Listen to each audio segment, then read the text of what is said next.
Mi suegra rica me dio una bofetada en mi boda. ¿Cómo te atreves a sentarte en mi silla sin mi permiso, pobre sucia? Después de eso, nunca más. Antes de comenzar la historia, comenta aquí abajo desde qué ciudad estás viendo este video. No olvides suscribirte al canal y dejar tu like. Buena historia a todos. El sol de la tarde madrileña se filtraba por las ventanas del Hospital Universitario La Paz, donde Ainara Zuloaga, una estudiante de medicina de último año, realizaba sus prácticas con la determinación de quien ha aprendido a luchar sola en la vida. Sus compañeros la admiraban por su dedicación inquebrantable, aunque pocos conocían la verdadera historia detrás de aquella joven de ojos color miel y cabello castaño ondulado. Desde que sus padres partieron cuando ella era adolescente, Ainara había convertido el hospital en su segundo hogar.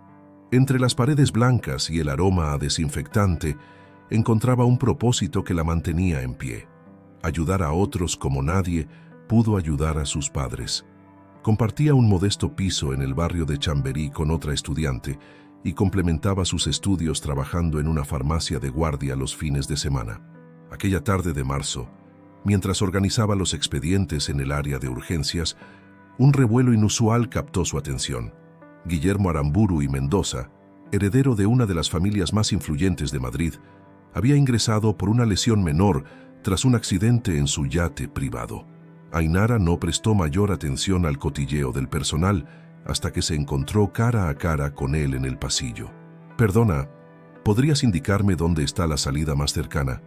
Intento evitar a los periodistas», preguntó él, con una sonrisa que contrastaba con su brazo vendado. Sus ojos verdes brillaban con una mezcla de picardía y vulnerabilidad que Ainara no esperaba ver en alguien de su posición. «Claro, puedo mostrarte una salida alternativa por el área de personal», respondió ella, sorprendida por la naturalidad con la que él la trataba.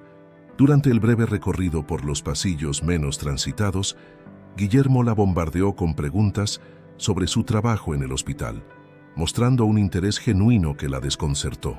Al llegar a la puerta trasera, él se detuvo. «¿Te gustaría tomar un café conmigo mañana? Prometo no tener ningún accidente de yate en el proceso», bromeó, provocando una sonrisa involuntaria en Ainara. «No creo que sea apropiado», respondió ella, consciente de la distancia social que los separaba. Pero Guillermo insistió con un encanto natural que hacía difícil rechazarlo. «Solo un café, en el café comercial. Es un lugar público, nada pretencioso. Además, me debes una charla más larga sobre tu investigación en neurología». Contra todo pronóstico, Ainara aceptó. Quizás fue la manera en que él la miraba, como si realmente la viera, o tal vez la soledad que llevaba tanto tiempo ignorando finalmente le pasó factura. Lo que no sabía era que aquella decisión desencadenaría una serie de eventos que cambiarían su vida para siempre. Los días siguientes se convirtieron en un torbellino de encuentros casuales y conversaciones que se extendían hasta el amanecer. Guillermo aparecía en el hospital con diferentes excusas, siempre con una sonrisa traviesa y planes para secuestrarla durante su descanso. A pesar de las advertencias de su compañera de piso sobre las diferencias de clase y los posibles motivos ocultos, Ainara se encontró cayendo en un romance que parecía sacado de un cuento de hadas moderno.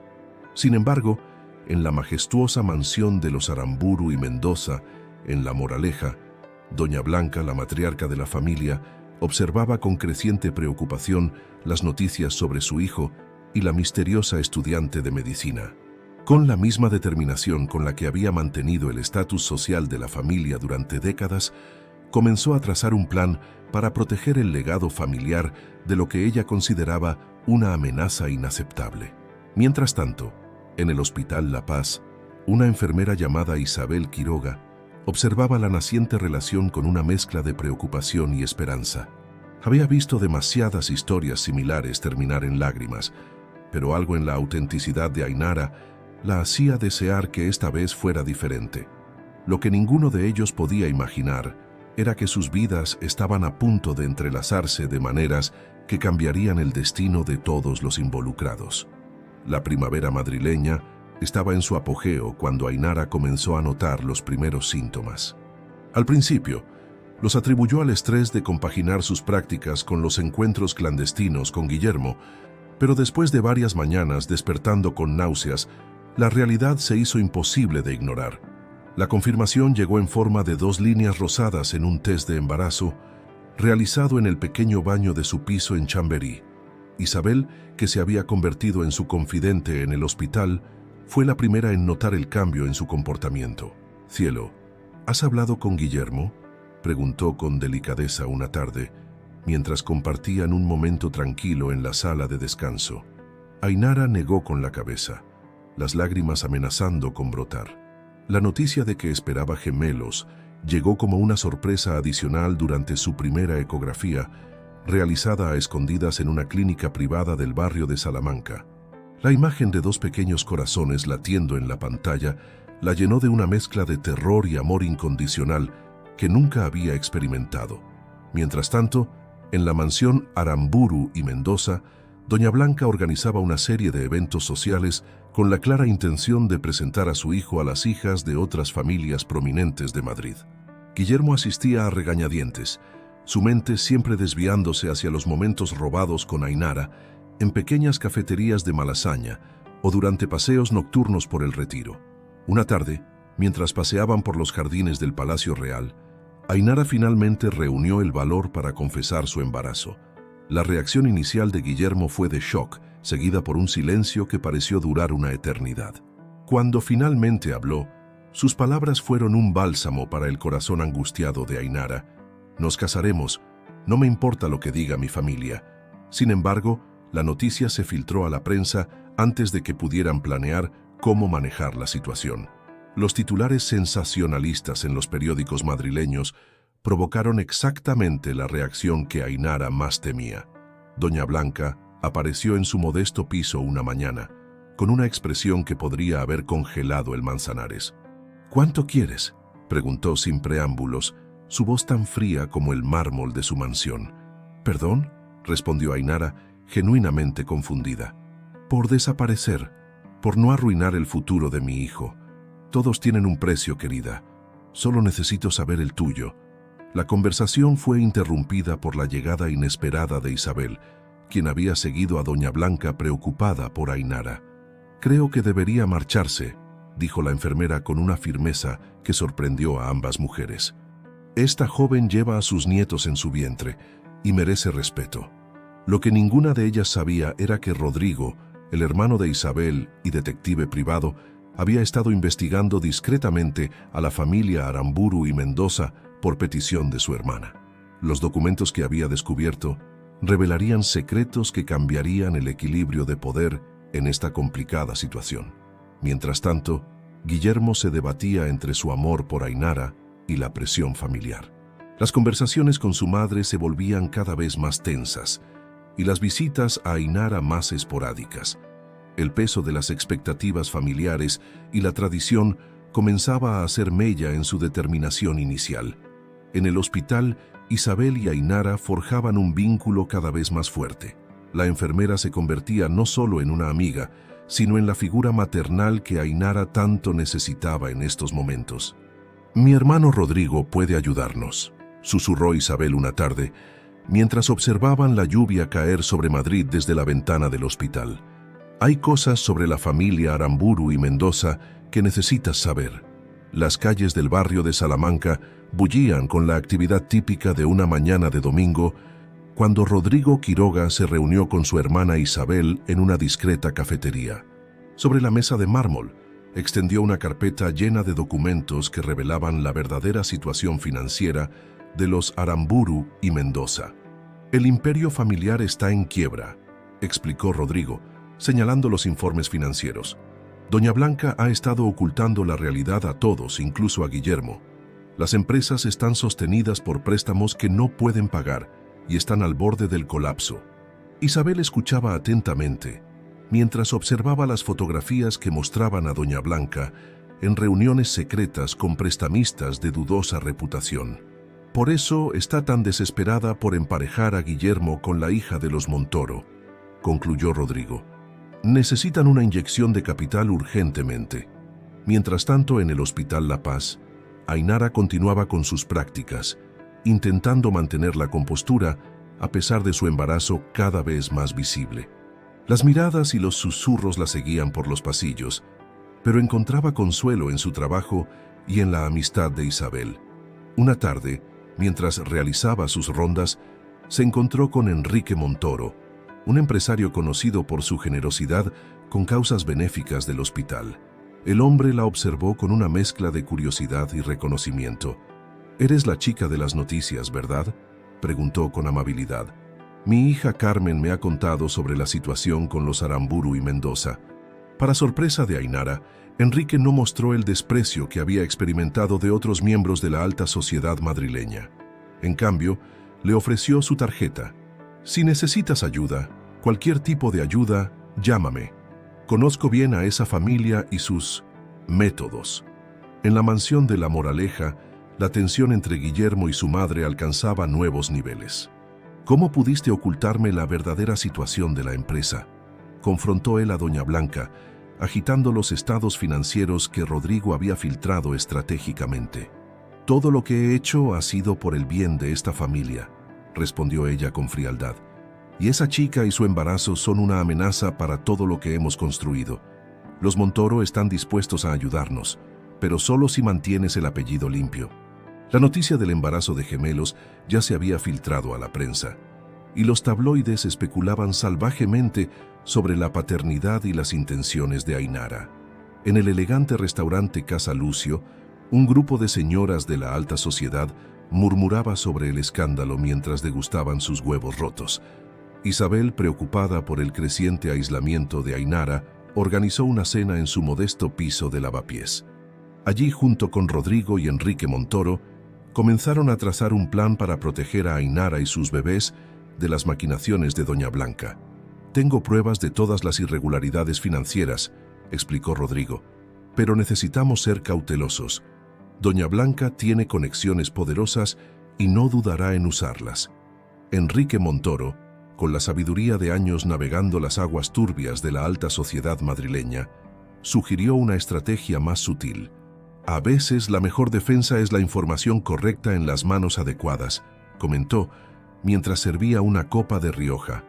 Lo que ninguno de ellos sabía era que Carmen Montoro, la hija de Enrique, había desarrollado sus propios planes. Cansada de ser una pieza más en el juego de ajedrez social de las familias madrileñas, veía en esta situación una oportunidad para desafiar las anticuadas normas que habían regido sus vidas durante generaciones. El otoño madrileño pintaba de ocre los árboles del Parque del Retiro cuando Ainara recibió la noticia que cambiaría el curso de su vida. Durante una de sus revisiones rutinarias, los médicos detectaron una complicación en su embarazo que requeriría reposo absoluto. Isabel, siempre presente, la ayudó a gestionar una baja temporal en sus prácticas hospitalarias. Carmen Montoro, contra todo pronóstico, se había convertido en una aliada inesperada. La joven heredera visitaba frecuentemente a Ainara en su piso de Chamberí, llevándole libros y compartiendo historias sobre las verdaderas intenciones de doña Blanca. «Intentó hacer lo mismo con mi prima hace años», reveló Carmen una tarde. «La diferencia es que tú tienes algo que ella no tenía, personas que realmente se preocupan por ti». Mientras tanto, Guillermo se debatía en una lucha interna entre su amor por Ainara y el peso de las expectativas familiares. Las reuniones con inversores potenciales y las fiestas de la alta sociedad consumían su tiempo, alejándolo cada vez más de la mujer que llevaba a sus hijos. En una lluviosa tarde de noviembre, Enrique Montoro organizó una reunión secreta en su despacho del Paseo de la Castellana. «He estado investigando por mi cuenta», informó a Rodrigo e Isabel. «Los prestamistas están perdiendo la paciencia con doña Blanca. Están exigiendo garantías que la familia no puede proporcionar». Carmen, que había estado escuchando desde la puerta, intervino. «Madre siempre dijo que los Aramburu y Mendoza vivían de las apariencias, pero esto es peor de lo que imaginábamos». Su presencia añadió una nueva dimensión al plan que estaban desarrollando. En el Hospital La Paz, los rumores sobre el estado de Ainara corrían como la pólvora. Las enfermeras comentaban en voz baja cómo la futura madre de los herederos Aramburu y Mendoza había sido vista en consultas de alto riesgo. Isabel hacía lo posible por proteger la privacidad de su amiga, pero la presión aumentaba día a día. Una mañana, mientras Ainara descansaba en su piso, Recibió una visita inesperada. Guillermo apareció en su puerta, con el rostro demacrado por el agotamiento y la culpa. «Lo siento», fue lo único que pudo decir antes de derrumbarse en lágrimas. «No puedo seguir con esta farsa. Mi madre, ella tiene razón. No estoy preparado para ser padre». El dolor de aquellas palabras fue como un puñal en el corazón de Ainara, pero algo en su interior se mantuvo firme. Ya no era la joven ingenua que se había enamorado de un príncipe de cuento. Era una mujer fuerte, una futura madre que lucharía por sus hijos con uñas y dientes. Carmen, que había llegado poco después de la partida de Guillermo, encontró a Ainara sorprendentemente serena. «Quizás esto sea lo mejor», reflexionó la heredera Montoro. «Ahora podemos proceder con nuestro plan sin preocuparnos por dividir lealtades». En la mansión de La Moraleja, doña Blanca celebraba su aparente victoria con una copa de brandy, ignorante de las fuerzas que se movían en su contra. Los documentos que Rodrigo había recopilado, combinados con la influencia de los Montoro y el apoyo incondicional de Isabel, estaban a punto de desencadenar una tormenta que sacudiría los cimientos de la alta sociedad madrileña. Mientras la noche caía sobre Madrid, Ainara acariciaba su vientre, sintiendo los movimientos de sus bebés. «Vuestro padre puede habernos abandonado», susurró, «pero tenéis una familia más grande y más fuerte de lo que él jamás podrá imaginar». En la oscuridad de su habitación, hizo una promesa silenciosa a sus hijos. Construiría un futuro brillante para ellos, con o sin el apellido Aramburu y Mendoza. El invierno madrileño había llegado con una intensidad inusual, cubriendo las calles de un frío que calaba hasta los huesos. En el acogedor piso de Isabel en Lavapiés, Ainara encontró un refugio temporal.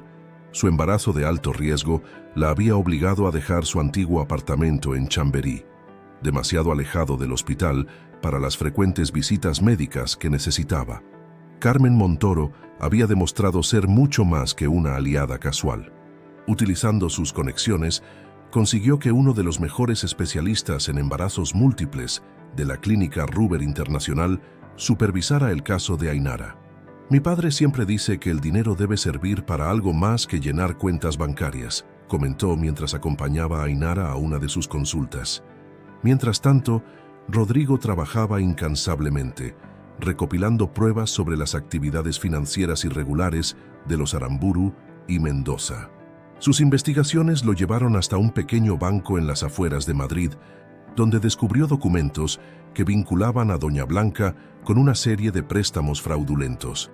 En el elegante despacho de Enrique Montoro, una reunión crucial estaba a punto de comenzar. Carmen, Isabel y Rodrigo se sentaron frente al empresario, quien extendió sobre su escritorio de caoba una serie de documentos legales. «He estado pensando», comenzó Enrique, «en crear una fundación para madres solteras estudiantes de medicina. Ainara podría ser nuestra primera beneficiaria». La propuesta era más que un acto de caridad. Era una declaración de guerra velada contra la hipocresía de la alta sociedad madrileña. La Fundación Montoro para Futuros Médicos no solo proporcionaría apoyo financiero a Ainara, sino que también le daría una plataforma legítima desde la cual defender su dignidad. En la mansión de La Moraleja, Guillermo enfrentaba sus propios demonios. Las palabras de Carmen sobre la verdadera situación financiera de su familia lo habían dejado en un estado de confusión y culpa. Una noche, después de una acalorada discusión con su madre, encontró en el despacho de su padre antiguos documentos que confirmaban sus peores sospechas. «Todo este tiempo», murmuró para sí mismo, «viviendo una mentira». Las fotografías de sociedad que decoraban las paredes de la mansión parecían burlarse de él, recordándole la farsa que había sido su vida y, lo más doloroso, cómo había abandonado a la única persona que le había mostrado amor verdadero. Isabel, convertida en guardiana incondicional de Ainara, organizaba el nuevo espacio vital en su piso con la eficiencia de quien está acostumbrada a manejar situaciones de crisis. «Mi hermano dice que debemos estar preparados para cualquier cosa», comentó mientras instalaba un sistema de seguridad adicional en las ventanas. La noticia del proyecto de la Fundación Montoro se filtró a la prensa, generando un revuelo inesperado en los círculos sociales de Madrid. Varias familias prominentes, percibiendo un cambio en los vientos, comenzaron a distanciarse sutilmente de los Aramburu y Mendoza. El prestigioso Club Puerta de Hierro, donde Doña Blanca había reinado como reina indiscutible durante décadas, comenzó a murmurar sobre la posibilidad de revocar su membresía. En medio de este torbellino social, Ainara encontró una paz inesperada.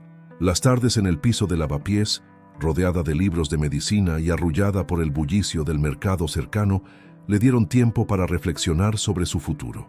Ya no soñaba con cuentos de hadas ni príncipes azules. Sus sueños ahora estaban llenos de guardias hospitalarias y pequeñas manitas aferrándose a sus dedos.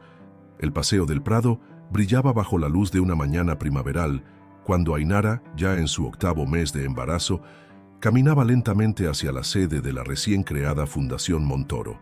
Su vientre, prominente con los gemelos, atraía miradas curiosas de los transeúntes, pero ya había aprendido a ignorarlas. En el elegante edificio de la Fundación, Carmen la esperaba con noticias importantes. Los medios están empezando a investigar a los Aramburu y Mendoza por su cuenta, explicó mientras servía té en delicadas tazas de porcelana. Ya no podemos contener la información por mucho más tiempo. Rodrigo había descubierto que Doña Blanca había intentado hipotecar secretamente la mansión de La Moraleja para obtener un préstamo de última hora.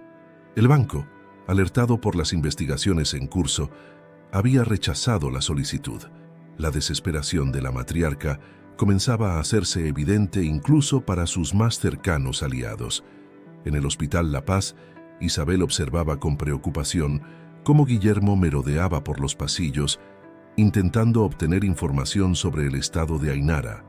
«No tiene derecho», murmuró la enfermera mientras bloqueaba discretamente su acceso al área de maternidad.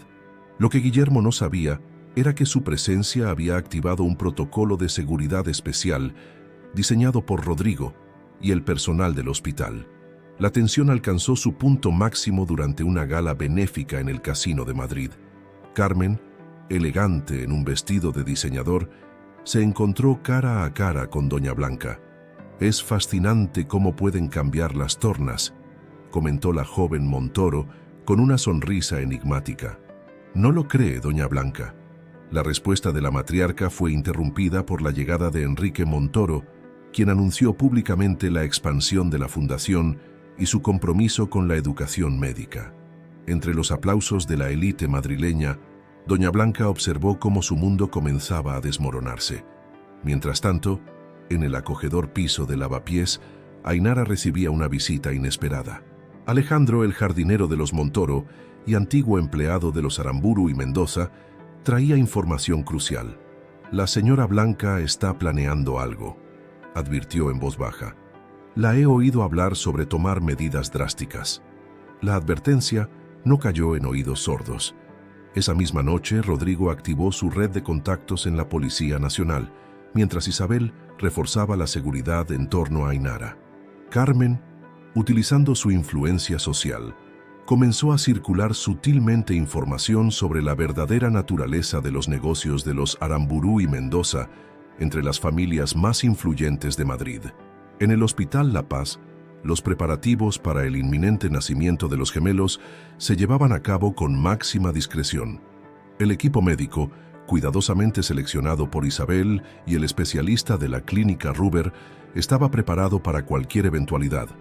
La primavera madrileña avanzaba, y con ella, la transformación de Ainara. Ya no era la joven estudiante ingenua que se había enamorado de un heredero. Se había convertido en una mujer fuerte, respaldada por un ejército de aliados inesperados.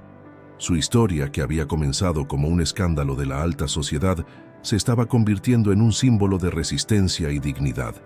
El calor sofocante de junio envolvía Madrid cuando Ainara entró en trabajo de parto. Las contracciones comenzaron durante una tranquila tarde en el piso de lavapiés, mientras revisaba sus apuntes de medicina. Isabel, que providencialmente estaba de visita, reconoció inmediatamente los signos. En la clínica Ruber Internacional, el equipo médico esperaba preparado.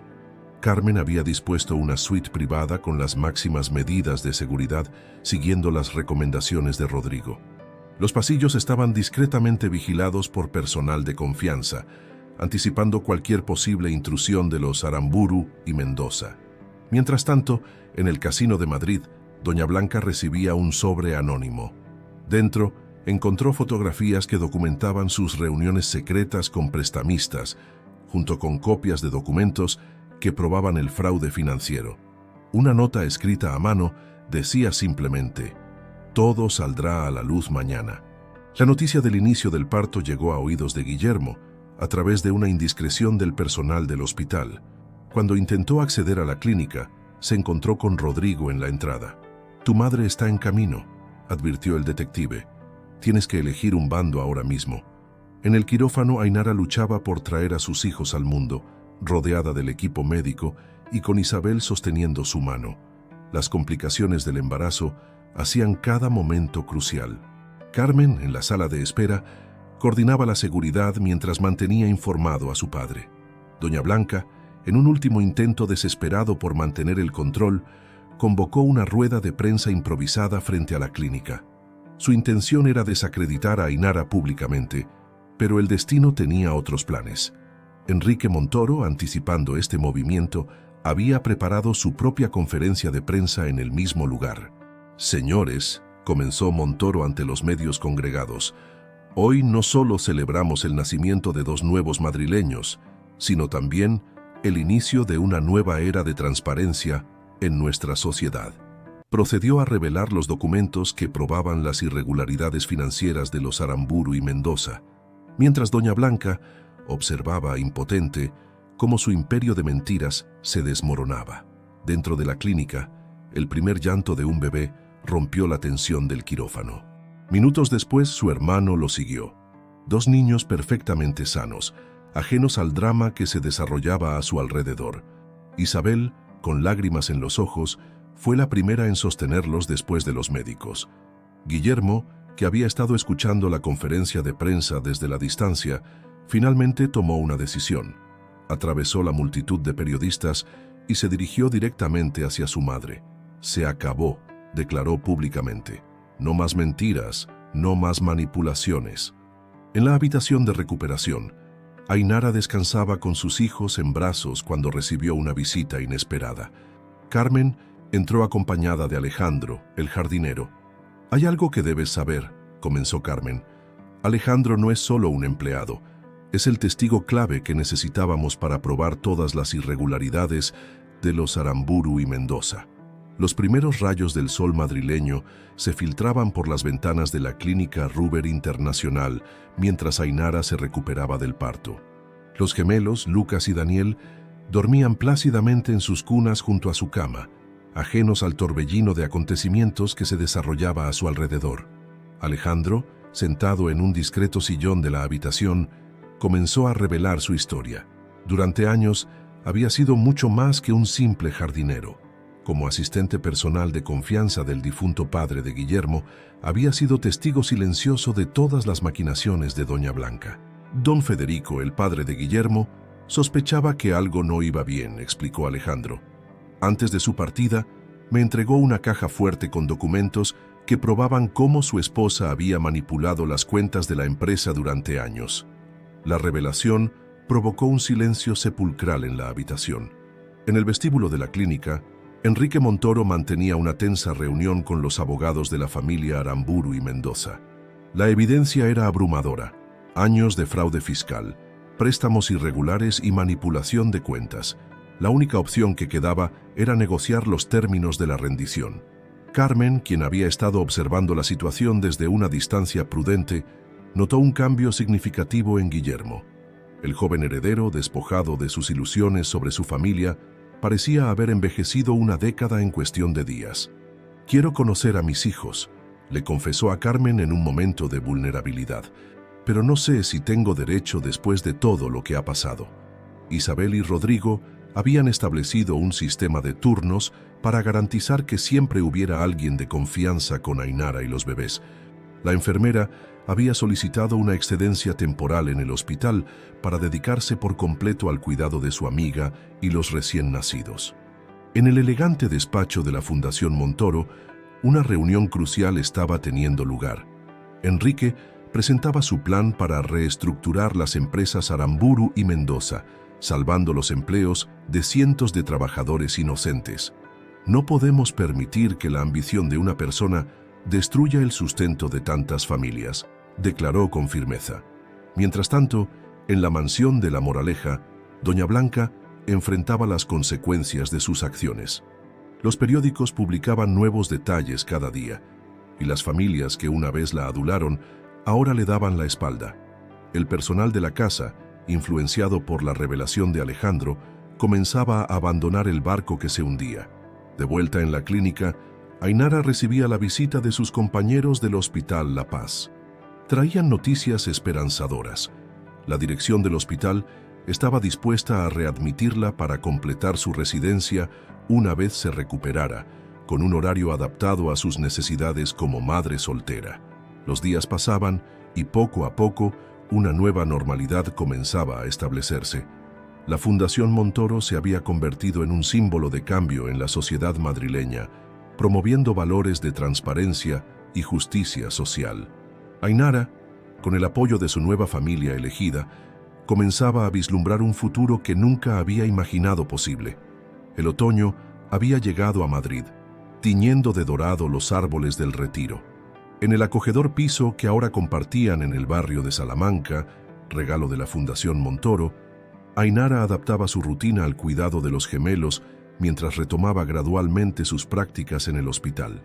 Isabel había convertido una de las habitaciones en una pequeña guardería, decorada con motivos infantiles y equipada con todo lo necesario para los bebés.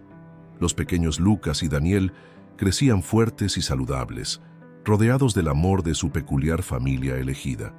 Una mañana, mientras Ainara preparaba los biberones, recibió una llamada inesperada. Era el decano de la Facultad de Medicina de la Universidad Complutense. Señorita Zuloaga, su caso ha inspirado cambios en nuestras políticas para estudiantes con responsabilidades familiares, explicó. Nos gustaría que formara parte del comité que desarrollará los nuevos programas de apoyo. Mientras tanto, en los juzgados de Plaza de Castilla se desarrollaba el proceso contra doña Blanca. Alejandro, protegido por el equipo legal de Enrique Montoro, testificaba sobre años de manipulación financiera y abuso de poder. Las revelaciones sacudían los cimientos de la alta sociedad madrileña. Guillermo, que había pasado semanas en una clínica de reposo en la Sierra de Guadarrama, regresó transformado. Su primer acto fue presentarse en las oficinas de la Fundación Montoro para firmar la renuncia a su herencia en favor de un fideicomiso para sus hijos. No quiero que crezcan con el peso de un apellido manchado, explicó a Carmen. La Fundación Montoro se había convertido en un referente de cambio social. Enrique y Carmen habían expandido su misión más allá del apoyo a estudiantes de medicina, creando programas de becas para madres solteras en diversas disciplinas. Ainara participaba activamente en el desarrollo de estos programas, compartiendo su experiencia y conocimientos. En el Hospital La Paz, donde Ainara había regresado para completar su residencia, su historia se había convertido en un símbolo de perseverancia. Isabel, ahora jefa de enfermería de la planta de maternidad, había implementado protocolos especiales para apoyar a las residentes con hijos. Rodrigo, cuya agencia de investigación había ganado prestigio tras el caso Aramburu y Mendoza, mantenía una discreta vigilancia sobre la familia. Sus informes indicaban que doña Blanca había vendido la mansión de La Moraleja y se había retirado a una residencia en las afueras de Madrid. Un día, mientras paseaba con los gemelos por el jardín botánico, Ainara se encontró con Guillermo. El encuentro, aunque tenso, fue civilizado. «Se parecen a ti», comentó él, observando a los niños con una mezcla de admiración y arrepentimiento. «Tienen tu fuerza». La primavera había regresado a Madrid, trayendo consigo el primer cumpleaños de Lucas y Daniel. El jardín de la Fundación Montoro se había transformado en un espacio mágico para la celebración, con globos y guirnaldas mecidos por la suave brisa mediterránea. Carmen había organizado cada detalle de la fiesta con esmero, convirtiendo la celebración en un símbolo de la nueva familia que se había forjado a través de las adversidades. Los invitados incluían al personal del Hospital La Paz, compañeros de la universidad y las familias beneficiarias de la fundación.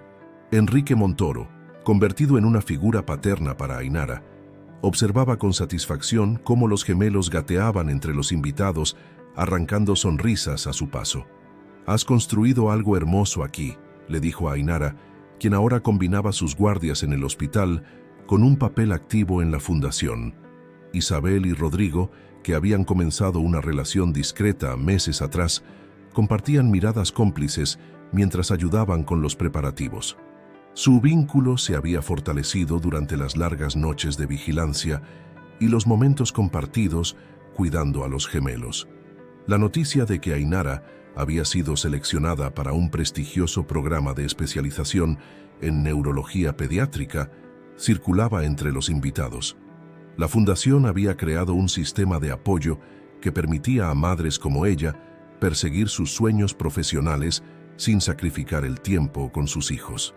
En un rincón tranquilo del jardín, Alejandro, quien se había convertido en el jardinero oficial de la fundación, cultivaba un pequeño huerto con hierbas medicinales. Los niños lo adoraban y él les enseñaba los nombres de las plantas mientras los mantenía entretenidos con historias sobre la naturaleza. Durante la celebración llegó una carta inesperada. Guillermo, que se había establecido en Barcelona para dirigir una startup tecnológica, enviaba sus felicitaciones junto con documentos legales que garantizaban el futuro económico de sus hijos sin condiciones ni ataduras al apellido Aramburu y Mendoza. La transformación de la alta sociedad madrileña era evidente. Las antiguas familias que una vez habían despreciado a Ainara ahora buscaban colaborar con la Fundación Montoro. Carmen, con su característica astucia, canalizaba estos acercamientos en beneficio de más familias necesitadas. Mientras los invitados disfrutaban de la fiesta, Ainara se encontró reflexionando sobre el camino recorrido. Los momentos de desesperación en aquel modesto piso de Chamberí parecían pertenecer a otra vida. Ahora, rodeada de su familia elegida, comprendía que la verdadera riqueza no residía en apellidos ni cuentas bancarias, sino en los lazos forjados en los momentos más difíciles. El invierno madrileño cubría las calles con una fina capa de escarcha cuando Ainara recibió la noticia de su nombramiento como jefa del nuevo departamento de neurología pediátrica en el Hospital La Paz. Los gemelos, que ya habían cumplido 3 años, celebraron el logro de su madre con dibujos coloridos que ahora decoraban su nueva oficina. La Fundación Montoro había expandido su alcance, estableciendo centros de apoyo en varias ciudades españolas. Carmen, convertida en una líder respetada en el ámbito de la responsabilidad social corporativa, viajaba frecuentemente supervisando los nuevos proyectos, siempre manteniendo Madrid como base de operaciones. Una tarde, mientras Ainara realizaba sus rondas en el hospital, se encontró con una joven estudiante de medicina en circunstancias similares a las suyas años atrás. La conversación que siguió la llevó a proponer un programa de mentoría formal dentro del hospital, iniciativa que Isabel respaldó inmediatamente desde su posición como supervisora de enfermería. Rodrigo e Isabel habían formalizado su relación con una boda íntima en el templo de Débod, con los gemelos como protagonistas llevando los anillos. El detective había transformado su agencia en una consultoría especializada en transparencia corporativa, trabajando en estrecha colaboración con la Fundación Montoro. Alejandro, quien había sido fundamental en la caída de los Aramburu y Mendoza, encontró su verdadera vocación dirigiendo un programa de terapia hortícola para niños en situación vulnerable. Los jardines de la Fundación se habían convertido en un espacio de sanación y aprendizaje donde los gemelos pasaban horas aprendiendo sobre la naturaleza. En Barcelona, Guillermo había construido una nueva vida. Sus comunicaciones con Ainara, aunque formales, se habían vuelto más frecuentes, centradas en el bienestar de los niños. Había comenzado a visitarlos regularmente, construyendo una relación basada en el respeto mutuo y el reconocimiento de los errores pasados. La noticia de que Doña Blanca había partido a América llegó como un susurro en los círculos sociales de Madrid. La antigua matriarca había elegido el exilio voluntario, dejando atrás un imperio en ruinas y una reputación destruida por su propia ambición. Enrique Montoro, observando el impacto positivo que la fundación había tenido en la sociedad madrileña, propuso crear un instituto de investigación médica especializado en neurología pediátrica. «Será tu legado», le dijo a Ainara durante una cena familiar, un lugar donde la excelencia médica y la compasión vayan de la mano. La primavera había vuelto a Madrid, trayendo consigo la inauguración del Instituto de Neurología Pediátrica Montoro Zuloaga. El edificio, ubicado junto al Hospital La Paz, representaba la culminación de años de trabajo y dedicación. Los gemelos, ahora de 5 años, cortaron la cinta inaugural junto a su madre, ante la mirada orgullosa de toda su familia elegida. El auditorio principal del instituto estaba lleno de rostros familiares y nuevos. Isabel y Rodrigo, esperando su primer hijo, ocupaban lugares de honor en la primera fila. Carmen, quien había coordinado el evento con su habitual eficiencia, sonreía satisfecha mientras los invitados recorrían las instalaciones de última generación.